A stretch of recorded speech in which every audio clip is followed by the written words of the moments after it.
Alors dans cette vidéo, on va continuer l'étude du système mécanique amorti avec amortissement solide et on entamera la partie de l'intervalle T entre T sur 2 et T. Alors dans ce cas, on a dit que la masse s'est arrêtée au point moins x0 plus 2 epsilon au lieu de s'arrêter au point symétrique moins x, voilà, moins x0, voilà, s'est arrêté dans ce point là puisque il n'y a pas assez d'énergie pour permettre à la masse d'atteindre ce point. Alors la masse dans cet intervalle va se déplacer dans cette direction, c'est-à-dire que la force de frottement est dans cette direction, elle est négative, elle a une composante négative. C'est pour ça, en écrivant l'équation horaire de la masse, on doit prendre le signe moins ici. Voilà. Alors x de t égale à a cosinus oméga 0 t plus phi moins epsilon, avec les conditions aux limites, conditions initiales de cette partie de l'intervalle de temps. En t égale à t sur 2, voilà. La masse, elle est au point moins x0 plus 2 epsilon. Et en plus, en ce temps-là, la masse a une vitesse nulle. Voilà. Alors, on va utiliser ces deux conditions aux limites pour définir les valeurs de A et phi. Alors pour cela, on va remplacer t par grand T sur 2. Alors on a A cosinus 2pi sur T, puisque oméga 0 c'est 2pi sur T, fois T sur 2 plus phi moins epsilon égale à moins x0 plus 2 epsilon. Alors on aura A cosinus pi plus phi moins epsilon égale à moins x0 plus 2 epsilon, moins A cosinus phi moins epsilon égale à moins x0 plus 2 epsilon, et on aura A cosinus phi égale à x0 moins 3 epsilon. Alors c'est pas epsilon 0, c'est plutôt epsilon. Voilà. Maintenant, la vitesse à t sur 2 est nulle. Ce qui veut dire que, alors en dérivant cette expression par rapport au temps, on aura moins oméga 0 a sinus 2pi sur t, t sur 2 plus phi égale à 0. Voilà. Alors bien sûr, 2 va avec le 2 ici, et on aura, et t avec t, on aura moins oméga 0 a sinus pi plus phi égale à 0, ce qui donne oméga 0 a sinus phi égale à 0, ce qui veut dire que, puisque oméga 0 et a ne doivent pas être nuls, c'est que sinus phi est nul, et on peut prendre par exemple phi égale à 0. Voilà. Donc prenons phi égale à 0, et en remplaçant dans l'équation 1, alors cosinus 0 c'est 0, on aura a égale à x0 moins 3 epsilon. Voilà. Alors en définissant a et phi, on vient de définir complètement l'expression de l'équation horaire x de t dans l'intervalle t sur 2 et t. Voilà. Alors on aura x de t, la variation de la position de la masse par rapport à sa position d'équilibre entre l'instant t sur 2 et t égale à x0 moins 3 epsilon cosinus oméga 0 t moins epsilon. Voilà. Alors on peut voir les positions de la masse dans des instants bien particuliers. C'est pour ça qu'on a choisi de voir quelle serait la position de la masse à t égale à 3t sur 4. Alors vous pouvez vérifier que 3t sur 4 est dans l'intervalle, et dans cet intervalle. C'est pour ça on va remplacer en x de t la valeur de t par 3 grand T sur 4 et on aura x0 moins 3 epsilon cosinus 2pi sur t 3t sur 4 moins epsilon égale à moins epsilon puisque le cosinus ici égale à 0. Alors c'est que en t égale à 3t sur 4, la position est en moins epsilon. Voilà, il est dans cette position. Voilà, dans cette position, moins epsilon.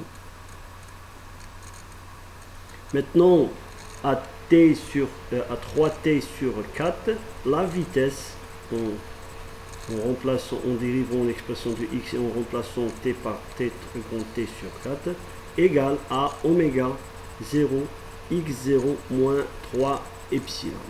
Voilà.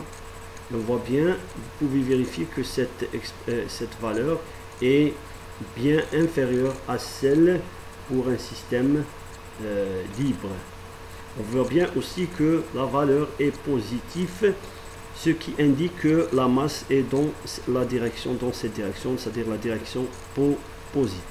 Voilà. Alors, une petite comparaison avec le système libre. Alors pour un système libre, le système aurait sur sa position d'équilibre, donc t égale à 3t sur 4, alors que pour un système amorti, la masse n'est plus à l'équilibre, mais elle est plutôt à une position, à une distance de epsilon à gauche de la position d'équilibre. Voilà.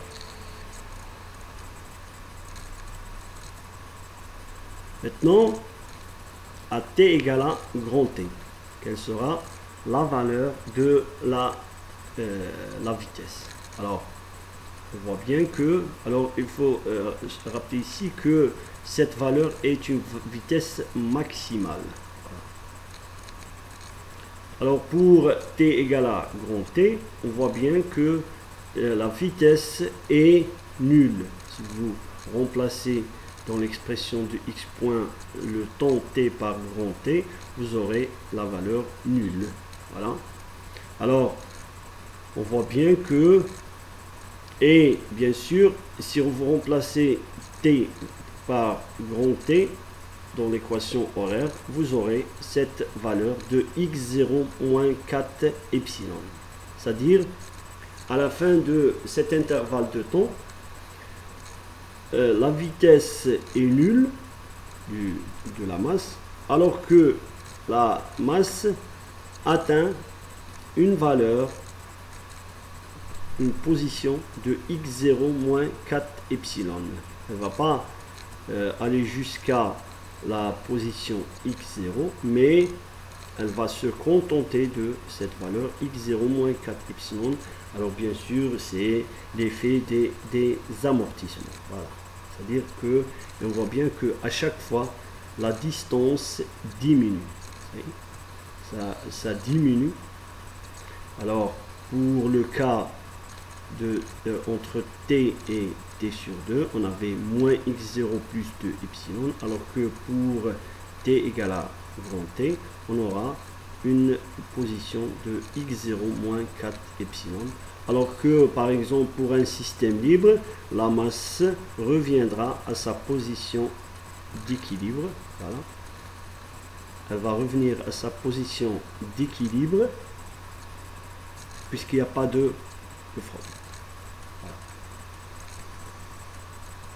Alors, maintenant, bien sûr, l'énergie mécanique dissipée par frottement après une pseudo-période T est égale à, alors ici, on vient d'étudier le mouvement de la masse pendant une pseudo-période, c'est-à-dire entre 0 et entre T égale à 0 et T égale à grand T.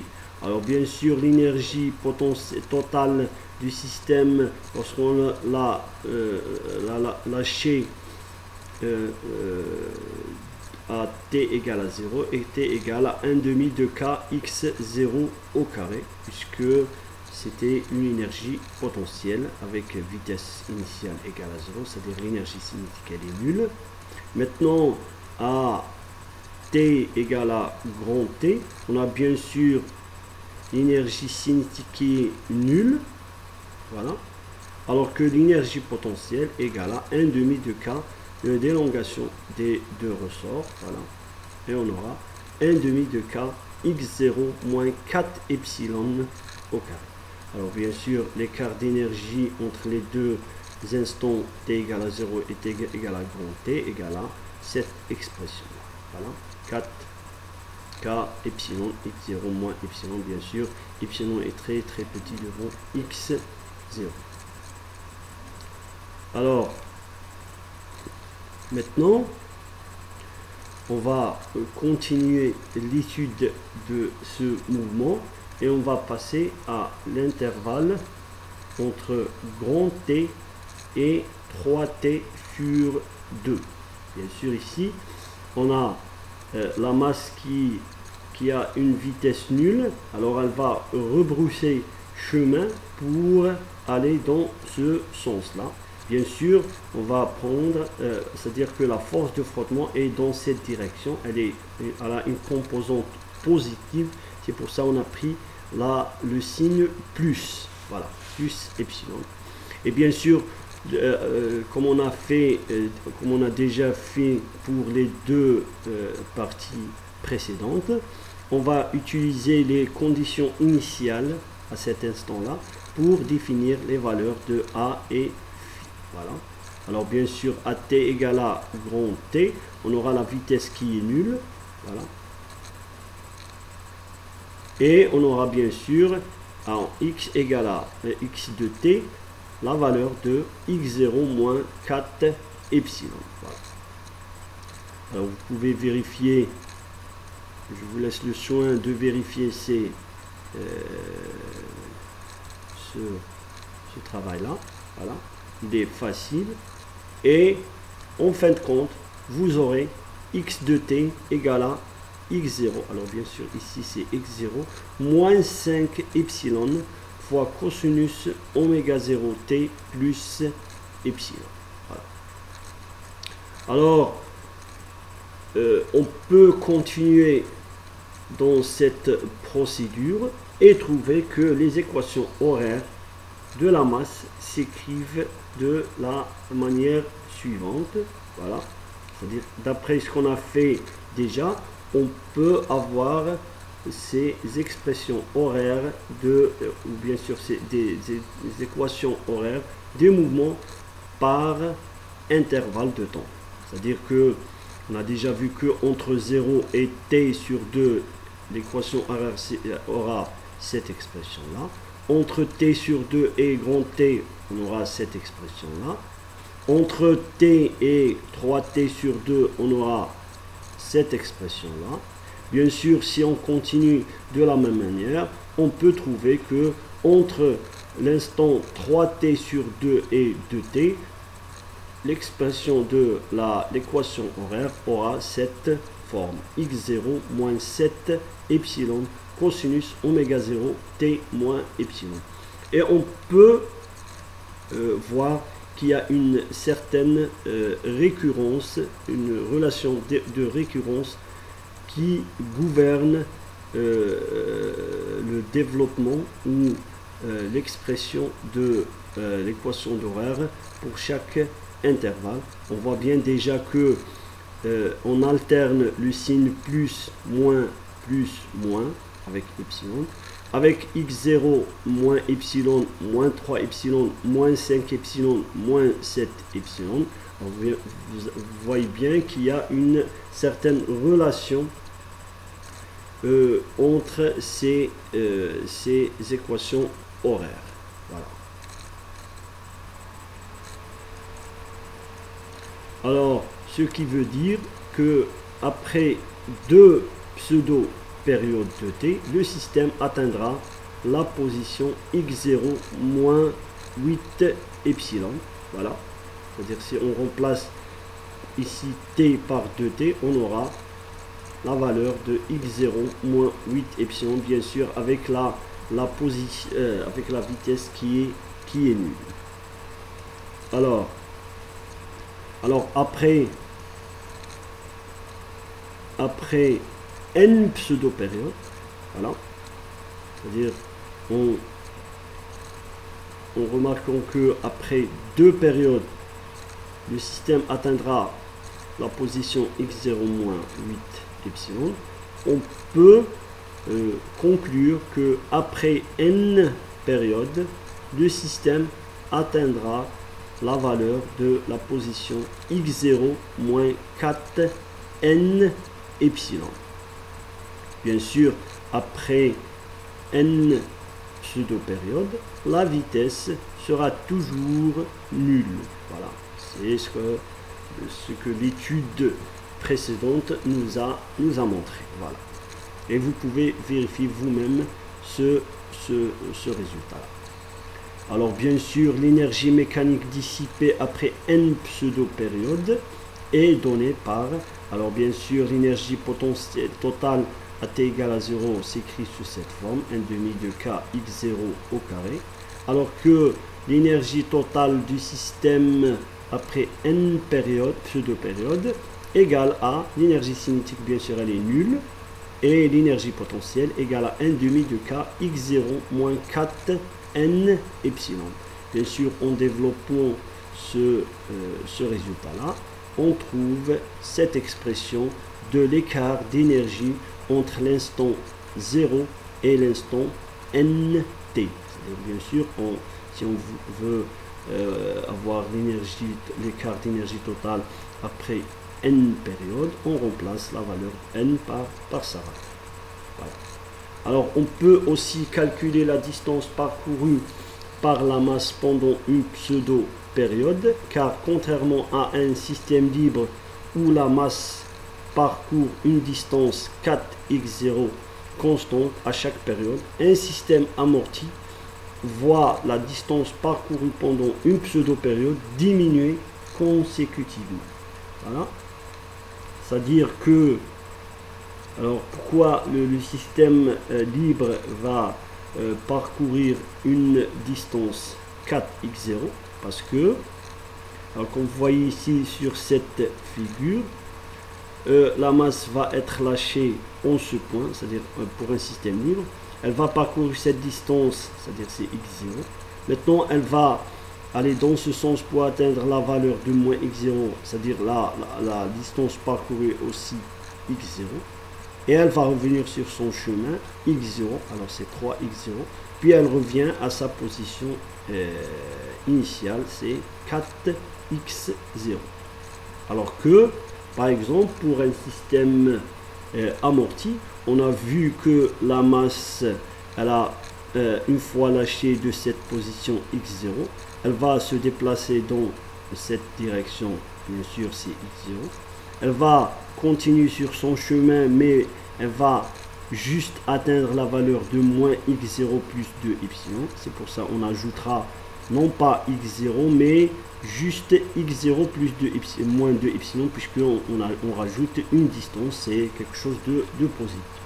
Maintenant, elle va revenir sur son chemin, c'est la même distance, c'est x0 moins 2 epsilon, mais cette fois-ci, elle ne va pas revenir sur sa position initiale, mais elle va juste atteindre cette position x0 moins 4 epsilon. Et en rajoutant ces 4 distances, on aura cette expression, c'est-à-dire que entre 0 et t, entre 0 et t sur 2, on aura x0 plus x0 moins 2 epsilon, c'est 2x0 moins 2 epsilon, alors que entre t sur 2 et t, la distance parcourue est bien sûr x0 moins 2 epsilon plus x0 moins 4 epsilon. Alors en fin de compte, la distance parcourue par la masse pendant une pseudo-période t égale à la somme de ces valeurs, égale à 4x0 moins 8 epsilon.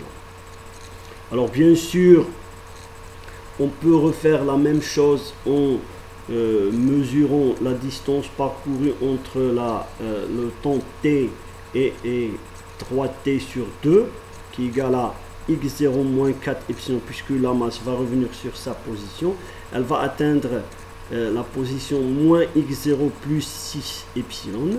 Alors on a rajouté la valeur positive, voilà, puisque c'est une distance. Maintenant la masse, elle va rebrousser chemin entre le temps 3t sur 2 et 2t. C'est pour ça qu'on ajoute x0 moins 6 epsilon, puisqu'elle va revenir sur son chemin. Puis cette fois-ci, elle va pas atteindre la valeur x0, mais plutôt x0 moins 8 epsilon, ce que c'est le résultat qu'on a déjà trouvé ci-dessus. Voilà. Alors, la distance parcourue pendant la pseudo-période de t, voilà, c'est-à-dire on somme les deux distances, c'est-à-dire jusqu'à voilà, la période de t, c'est la somme de cette distance plus cette distance. Alors on aura 4x0 plus moins 24 epsilon, bien sûr, pardon, L de t c'est le chemin parcouru pendant la deuxième pseudo-période. C'est pas là le chemin total à partir de 0, mais plutôt c'est le chemin à partir de t vers 2t. Voilà. Pendant la deuxième pseudo-période. Voilà, c'est ça le résultat. Alors maintenant, on peut, en scrutant ces deux résultats, on peut énoncer une relation de récurrence qui dit que le chemin parcouru pendant la énième pseudo-période égale à 4x0 moins 4n moins 2 epsilon. Voilà, vous pouvez vérifier la véracité de cette expression. Voilà, on vient de trouver le chemin parcouru pendant la énième pseudo-période, alors que, rappelons-le, le chemin parcouru pendant une période est le même pour un système non amorti, puisque la masse va aller de x0 vers moins x0 et revenir à x0. C'est que le chemin parcouru restera 4x x0. Voilà. Alors, une remarque très importante. D'un point de vue énergétique, on pourrait penser que la masse s'arrêtera quand toute l'énergie donnée au système au début sera perdue. Voilà. Transformée, c'est-à-dire puisqu'elle est transformée dans sa totalité en une énergie dissipée. Alors pour cela, on va faire l'égalisation de l'énergie donnée au système à t égale à 0, qui est égale à l'expression de l'énergie dissipée après n pseudo-périodes. Alors vous pouvez vérifier cette expression, on l'a déjà trouvée auparavant, c'est-à-dire que on peut penser que le système s'arrêtera lorsqu'il va consommer toute l'énergie qui lui a été donnée au début. Voilà. Et on peut égaler cette expression pour voir à quelle pseudo-période il va s'arrêter. Voilà. Mais cette idée est un peu erronée, car le système pourrait avoir encore de l'énergie, mais la force qui dérive de cette énergie, force de rappel, ne lui permet pas de surmonter la force de frottement. C'est-à-dire que il se peut que le système aura toujours une énergie, voilà, énergie mécanique, mais cette énergie ne lui permet pas de surmonter la force de frottement. C'est ce qu'on a vu déjà au début de cette série de vidéos sur les frottements solides, c'est-à-dire que le système, on peut tirer le système, c'est-à-dire lui donner une force, c'est-à-dire une énergie, mais le système n'avancera pas parce qu'il n'a pas l'énergie nécessaire pour surmonter cette énergie. C'est pour ça, en effet, la masse M s'arrêtera lorsque la force de rappel qui sert à faire déplacer la masse sur le banc sera plus petite que la force de frottement. Voilà. C'est ça la condition pour que le système s'arrêtera. C'est que cette force de rappel, c'est-à-dire la force que possède le système, doit être inférieure à la force de frottement. Avec Xn, c'est le déplacement maximal de la masse après n pseudo-période. Voilà.